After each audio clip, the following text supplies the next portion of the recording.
सीमा के घर पर कुछ खास मेहमान आने वाले थे, सास के मायके वाले। बहू, कल मैंने खाने पर अपने मायके वालों को बुलाया है। मैं चाहती हूँ तुम अपने हाथ से सभी के लिए खाना बनाओ। पर माँ जी, कल तो मुझे किसी ज़रूरी काम से बाहर जाना है।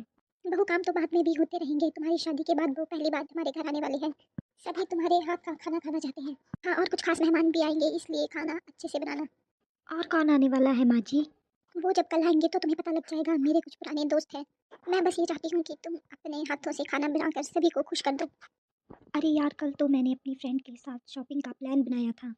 आखिर मैं भी शादी के बाद उससे पहली बार मिलने वाली हूँ। चलो छोड़ो, उसको कल शॉपिंग के लिए मना कर देती हूँ। हेलो स्वीटी, सुन, कल मैं शॉपिंग पे नहीं आ सकती। मेरी सास के मायके वाले आ रहे हैं।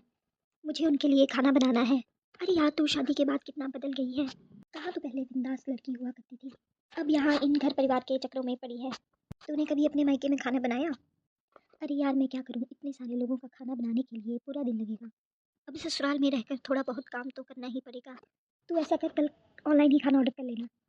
किसको ही पता चलने वाला है, इन पुराने बुजुर्गों को क्या पता कि ऑनलाइन खाना ऑर्डर होता है। हाँ, ये अच्छा आइडिया दिया तूने, मैं कल ऐसा ही करूँगी।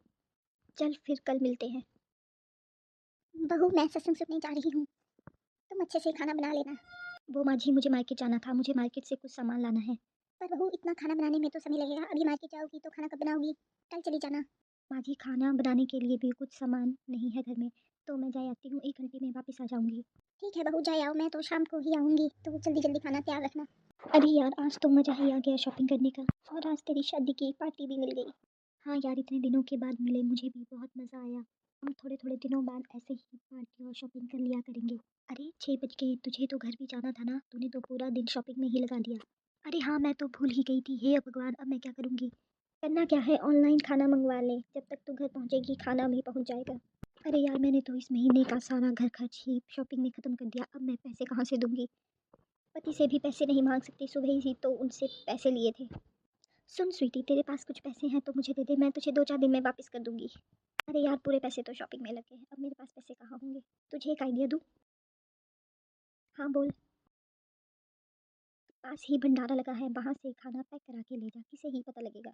हाँ बोल, तू सही रही है, वैसे भी वो गाँव के गवार है, उन्हें क्या पता। पर क्या वो इतना सारा खाना दे देंगे? हाँ हाँ, तू मुझे नहीं जानती, मैं अभी तेरे लिए खाना पैक करवा देती हूँ। देखती हूँ, शायद मेरी गाड़ी में टिफ़िन भी होगा। अरे भैया, अगर आप बुरा ना माने तो क्या आप कुछ खाना दे देंगे? मैं कुछ गरीबों में बांट दूंगी। हाँ हाँ, क्यों नहीं बहन जी, वैसे भी बहुत सारा खाना बच गया है, आप ले जाइए।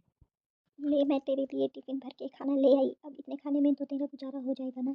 हाँ हाँ बिल्कुल, इसमें तो मेरा पूरा गुजारा हो जाएगा। देख, मैं ही हूँ जो तेरे सारे सुख दुख में तेरे काम आती हूँ। हाँ हाँ, तू तो मेरी बेस्ट फ्रेंड है ना। ऐसे भी वो सब गांव से आने वाले हैं, उन्हें तो खीर पूरी भी बहुत स्वादिष्ट लगेगी, कहाँ वो घर में रोज दाल चावल खाते होंगे। बहुत सारा खाना तैयार है ना? जी माँ जी, सारा खाना बिल्कुल तैयार है।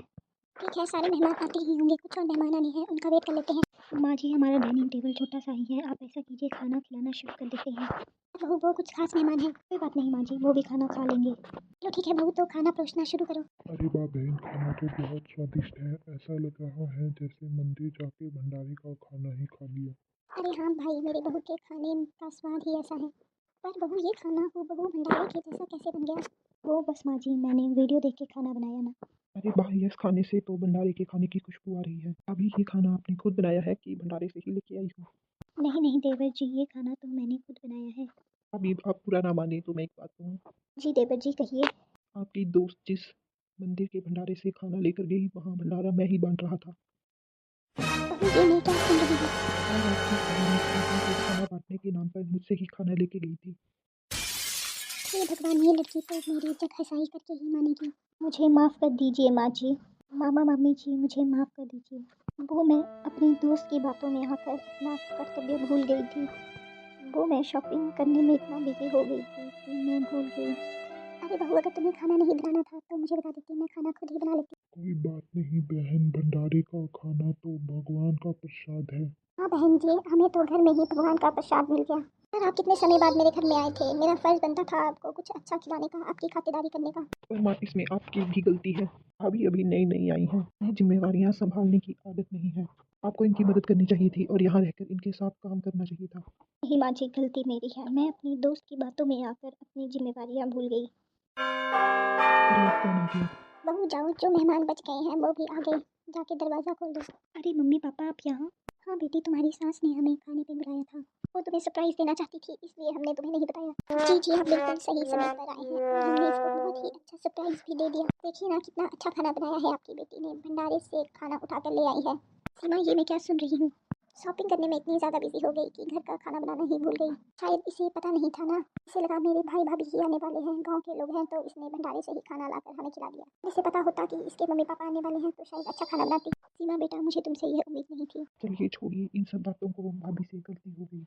वैसे हम सभी की भी गलती है जो हमने घर का सारा काम भाभी के सिर पर ही छोड़ दिया। हमें भी मिलकर इनका काम करवाना चाहिए था ताकि इन्हें काम बोझ नहीं लगता।